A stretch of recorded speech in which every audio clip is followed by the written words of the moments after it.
Well, welcome back. This is the midterm review. If you recall, I told you that I'm actually going to try to help you study for the midterm test. So I've prepared a list of topics that's going to appear in the test.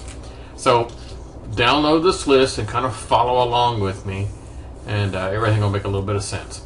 Just some administrative notes at the top.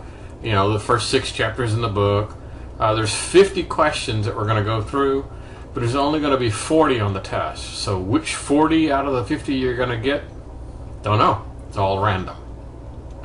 I mentioned to you before that about 20% of the material is stuff that we talked about in lecture or where we amplified it a lot. So I'm not just saying if it's not in the book, it may just been talked about a little bit more detail in lecture. I do include the chapter and page numbers in here so you can help study. I will tell you though, that does not mean that the question came from that page or that the answer is going to be found on that page. That's not how it works. The purpose for providing you the chapter and page number is to provide you the context that I used in developing the question. So for example, there may be a term, I don't know, feasibility. There may be a term feasibility that's used in several different contexts. And so I'm telling you that the feasibility I'm talking about is the chapter 2 feasibility on page 61. That's the one that I'm talking about. And so again, it's just to provide context. So when it comes time for the test is going to have a similar thing. It's actually going to say, you know, have a chapter with a dash and a page number to kind of help you. But don't expect that the question came from that exact page or that the answer is going to be found exactly on that page. That's not the way that works. Okay, as I mentioned, these things are random, so they're not going to be followed in order. You know, you may get a chapter 4 question, followed by a chapter 6 question, followed by a chapter 1 question, all jumbled together, and there's no real way of knowing what order you're going to get these in. You do have 2 hours to do the test, and for 40 questions, I think that's plenty of time. Although I will tell you, there's an awful lot of these questions that are these little short answer things. And so let's talk about test philosophy for just a second before we get started. You can probably imagine that I don't particularly like test questions that ask you to like define a term. That's not learning. That's just rote memorization. I don't play that game. So I'm not going to ask you, for example, you know, like the one on SWOT. I'm not going to say what's the acronym SWOT stand for. No, that's not going to be a question that's going to be on there. What probably will be on there is what is the value of doing SWOT analysis, or what scenario would SWOT analysis produce the best results, or when you're done with SWOT analysis, what's the product, the end product that you're going to get when you're finished? Those are questions that are the types of questions that are probably appear on the exam. So I like these little short answer things. Probably, I don't know, about half of these are short answer. And you don't have to write a tome. Usually 1, maybe 2 sentences.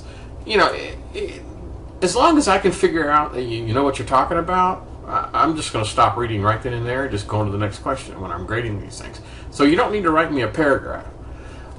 Just hit the high points, and as long as I can figure it out, you know, as long as I can say, yeah, that person knows what the hell they're talking about, I'll grade that question and just go on to the next one.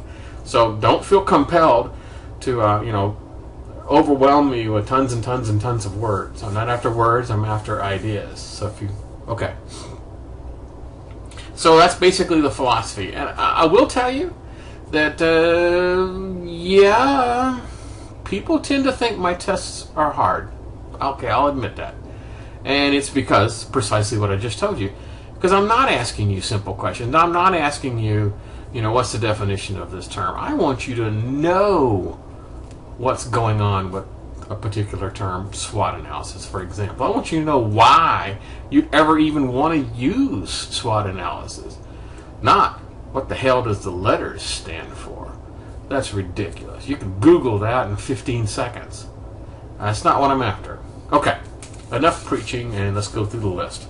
So, The first one is kind of an overall information system kind of a thing. We talked about the components. You know, they talked about hardware and software, and boom, boom, boom, boom, boom. There's a little cool little chart there. And I made some comments specifically about which one of those components I thought had the greatest likelihood of providing you economic impact. Okay, that's probably a likely question. In fact, I even said in the video that was going to be a test question. Okay. The next one talks about e-commerce, and there's different types of e-commerce. I talked about 3 different types, although the book only talked about 2 different types. So, yep. The next one is information needs, and there's a nice little pyramid, if you recall. And they talked about, you know, top-level manager, what their information needs are, and it goes down and down and down until you get to operational employees. And obviously, their information needs are different in each one of those layers, and I'm going to ask you a question relevant to that.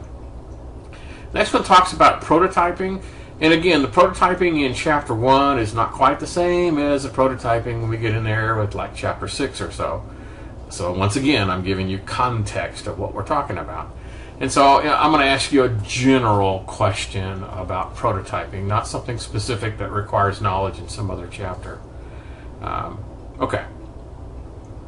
The next one is just about the software development lifecycle. I'm probably going to ask you something about, you know, not, you know, what do the 4 letters stand for? No. I'm not even going to ask you to you know, what the actual steps are. I figured that's too easy too. So that's going to be something in there that talks about, you know, what these things are for. The next one is going to be like the cost estimate. Where are cost estimates prepared? Is there a preliminary cost estimate in one particular phase? Is there a complete cost estimate in some other phase? I'll ask you something like that. The next one is just like the waterfall, that term and how it's applied. The next one is SWOT. And once again, I'll probably ask you something along the lines of what's it for? What does it produce? Something like that. The next one is the business case. You know, we talked about business case is sort of like, in military terms, it's sort of like a decision paper. It lists all the relevant points and provides a recommendation to management. So I ask you something related to that. The next one is kind of a weird one. This one's kind of really off the books, so to speak. It talks about the overall philosophy, and there is a particular overall philosophy that's a kind of a guiding principle on whether or not you want to take on an upgrade or take on a new project. And I must have mentioned it, I don't know, at least a half a dozen times. So if you can just halfway remember what that overall MIS philosophy, you know, before I take on a project like this, it must something. That's going to be a good question. In fact, once again, I mentioned in the videos that that's going to be a test question. Okay.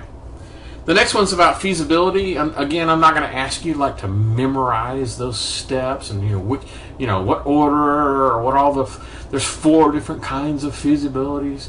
That's dumb. I'm probably going to ask you, where would I find out about this? Which one of the feasibility studies would discover a problem regarding X? That would be a decent test question. Preliminary investigation. Remember, there's a handful of steps that you go through for preliminary investigation. It's a cool little chart in blue off of the left-hand side. Good stuff. If you kind of halfway remember that, you'll be okay. Project creep. We talked about how if you don't have a decent requirement statement, or you have very, difficult people that you're working with, that you may start off with a project that's supposed to do one thing, and then it just kind of steers in some other direction, and you end up with, twice the amount of work that you originally estimated that you were going to do. That's project creep. Fact finding. We talked about all the types of fact finding, and I even made some observations on which of the techniques would probably yield good results if you're in a scenario such as blah. So again, if you remember back to lecture, you're cool. You could probably figure it all out anyway by looking at the book. The next one is that project triangle. You know, you've seen those things. You've seen those goofy little signs. There's even one there at a bar setting. I talked about, you know, cheap, easy, and, you know, and fast, and you know, pick any two. And I'm going to ask you something about the project triangle, and, you know, how that kind of works and how it affects projects. So that's a decent one. The next one is on work breakdown structures. I'm probably going to ask you certainly I'm not going to ask you what the definition of a term is, but I am going to ask you how that relates to, for example, some of the charting technologies that we have later on in the chapter. Okay. Task patterns. Remember how you analyze all these tasks and you determine whether or not one comes before the other, that kind of thing. I'm going to ask you something regarding, you know, what's the purpose for doing this, or what it's used for, or how is task patterns relevant regarding this. Something along those lines. The critical path. Again, I'm not going to ask you to define the term necessarily, although you'll probably have to know the definition of the term to be able to answer the question. But I'm probably going to ask you, like, how do you calculate the critical path? Is it, you know, is it this, or is it this path? You know, how do I tell which one of the paths, if I have 5 paths, how do I tell which one is the critical path? Risk management. This is going to be kind of a high-level philosophical question about risk management, not much in the weeds on that one. Requirements modeling. Again, we're kind of back to that scenario of if you don't get the requirements right the first time, then you're going to pay for it one way or another. And how sometimes you're getting into a scenario, I told the story about sometimes you think you have a great requirements statement, and so you don't spend much effort trying to do much fact finding because, hey, you know, you got everything. And then you find out that ain't at all what they had in mind. JAD, again, no definitions involved. No definitions were harmed in the making of this test. Now I'm going to ask you probably one of those cool little, which of the following are true of JAD? List a bunch of things. Same thing for the next one. Which of the following are true of RAD? List a bunch of things. Agile, I may ask you a scenario-based question. And this scenario is good for Agile, or perhaps not, or something like that. Functional decomposition. Again, I'm not going to ask you for the definition of the term. But I am probably going to ask you, how do you know when to stop? I mean, I'm keep breaking these things down, breaking these things down, I mean, I could just keep going forever. There's got to be some sort of guidance that can tell me when to stop. That's the kind of thing I'm going to be asking you. Okay, use case. I'm probably going to ask you about the significance of one of the little symbols. I'll pick one and I'll say, you know, which of the following are true, or which one of these attributes is the most significant. So some of my questions are, which of the following are true, and sometimes every single one of them are true, and I'll ask you which one is the best. Okay, that's a type of question that I particularly like. Sequence diagrams, I'm probably just going to ask you where that's appropriate and if there's a possibility of it you know, not being appropriate. The next one is kind of a philosophical, high-level question about scalability, about you know, how far do you have to go in your initial design, and what's the consequences if your system isn't as scalable as you originally thought. This is probably a good time to stop at the 15-minute mark. We'll pick this up in just a few. This will be a very short video this week.